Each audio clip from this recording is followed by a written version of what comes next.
कसं नाव सर तुमचं? तुम्हीच बघितला? तिथनं बाहेर ना आत आला. मागच्या वेळेला ऍक्टिव्हा मध्ये घुसला होता, सापडला नाही.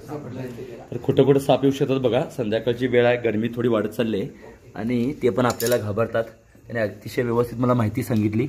आणि हा साप नाग आहे मित्रांनो, जवळून दाखवण्याचा प्रयत्न करतोय.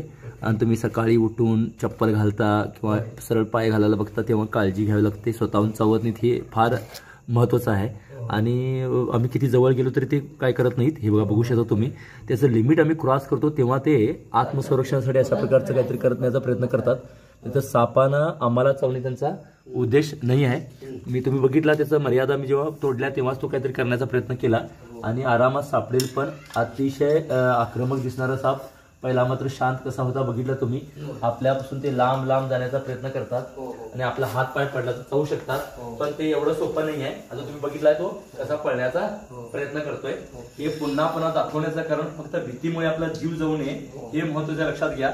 आणि आपण जर विचार केला तर अतिशय सरांनी शांतपणे मला 1 मिनिटात माहिती सांगितले. काही लोक घाबरूनच जीव जात असतोय.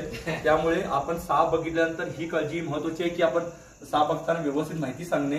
त्याचबरोबर तुम्ही साप बघता तेव्हा तुम्ही वाचलेला आहात. आम्ही तर साप वाचवायला येतो, त्यामुळे तुम्ही नेहमी लक्ष ठेवा. स्वतःहून चावत नाहीत, आपला हात पाय पडू नये एवढी काळजी घेतला तर सर्पापासून नक्की वाचू शकाल. धन्यवाद.